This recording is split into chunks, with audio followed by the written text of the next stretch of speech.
Starship Troopers' box office failure was one of the biggest disappointments in cinema history. Many people only came to appreciate Paul Verhoeven's sci-fi action film when it was released in the media. The movie was never intended to be the way it turned out. Edward Neumeier, the screenwriter behind RoboCop, worked on the original script called Bug Hunt at Outpost 9. During the 1990s, science fiction movies were a hit in Hollywood, and many famous directors were interested in TriStar Pictures' new, expensive project. It even caught the attention of James Cameron, who was known at the time for his work on The Terminator and Aliens. When Neumeier finished the first part of the script and presented it to the studio management, it vaguely reminded some of them of a Robert A. Heinlein novel. After comparing Neumeier's work to Heinlein's novel, the studio decided to buy the film rights from the author. This way, they could glean some interesting ideas from the book and avoid any potential legal issues. As a result, the original movie, Bug Hunt at Outpost 9, became an adaptation of Robert A. Heinlein's novel, Starship Troopers. That's when director Paul Verhoeven showed interest in the project. He had just come off the painful failure of Showgirls and needed a big hit to redeem himself. Verhoeven was very disappointed when he tried to read Heinlein's book. He later said that he found the novel boring, bad, and heavily promoted militarism, which he despised. Verhoeven talked to screenwriter Edward Neumeier, with whom he got along well on the RoboCop set, and convinced him to make extensive revisions to the script. This included adding irony and removing the excessive glorification of militarism. In the novel, there is one more alien race that opposes humans along with the arachnids. In addition, the arachnids there are technologically advanced. Due to budget constraints, the studio decided not to include the second alien race in the script. They also removed the bugs' high-tech weapons so they would not look too ridiculous. Once the script was revised, the movie went into production. The majority of the filming was done in Wyoming and on studio stages. Filming in Badlands National Park was especially challenging for the crew. There were numerous cases of heat stroke among those working there. Water was delivered to the set using refrigerated trucks.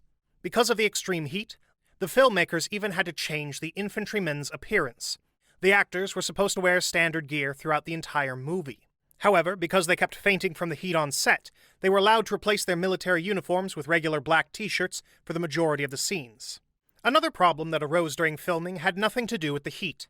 None of the actors wanted to go completely naked for the shower scene, even though the entire crew, except the director and cameramen, had left the set. After the actors finally undressed, Verhoeven didn't like how tense they were. When the director asked what was wrong, they suggested that he try running around naked in front of so many people himself. Surprisingly, Verhoeven wasn't taken aback and did as he was told. Then the movie's cinematographer, Jost Vacano, followed suit. After that, filming resumed, and the scene was completed without any problems. Paul Verhoeven later said that by this stage of production, the movie had already suffered from outside interference. Filmmakers had to remove the scene showing the mutilation of a CGI cow. The cow was supposed to help them get around PETA's restrictions. However, the organization thought that even a CGI cow was too much. Thus, the scene had to be censored. It was cheaper because instead of CGI, the crew hid a special effect technician behind the censoring bar, spraying red liquid on the walls. The studio's test screening for Starship Troopers went quite well. The only victim of the editing process was the movie's romantic storyline. It received the most criticism and was therefore significantly reduced. The editors removed a kissing scene between Denise Richards and Casper Van Dien's characters that was originally planned for right after Xander Barklow's death. The test audience thought it was too much. Their negative reaction caused the filmmakers to remove several more scenes. This included those that showed that Denise Richards' character had equal feelings for two male characters. Both male and female members of the test audience questioned whether that was possible. Everyone was especially annoyed by how quickly Richards managed to fall in love with Xander Barklow. Several more scenes had to be cut to meet the MPAA rating system's requirements. The association warned that Starship Troopers might get an NC-17 rating. But with a few minor changes, the movie received its desired R. Because the scenes were removed from the theatrical version of the film shortly before its release, they were present in the majority of DVD versions. Nobody expected the failure, which made it all the more painful for everyone involved. The movie debuted at number 1 in the American box office, but quickly lost ground the following week. There are many theories as to why it happened. Some people, including director Paul Verhoeven, blamed critics for creating an unfavorable environment with their negative reviews. What is funny is that critics chastised Starship Troopers in their reviews for promoting militarism and fascism. The wordsmiths were later explained that they were wrong. They revised their reviews, and Starship Troopers' current ratings are no longer as terrible as they were when it was first released. The movie's lead, Casper Van Dien, blamed the project's R rating for the failure. According to him, a PG-13 rating would also allow them to destroy bugs in various ways. In addition, removing other R-rated elements could have doubled the box office and possibly saved the movie from failure. Another reason that is often mentioned when discussing the failure is Casper Van Dien himself and other actors. Many believe that the movie needed a major celebrity to attract a wide audience. Back in the 1990s, having a famous face on the cover was much more important than it is now.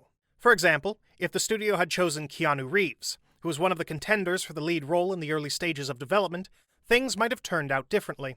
By the way, casting unknown and very young actors was Paul Verhoeven's idea. He wanted them to fit their roles and follow the book and script.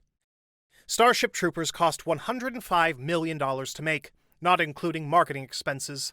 In theaters, it only grossed $122 million. To cover budget expenses, the movie needed at least $210 million in box office receipts.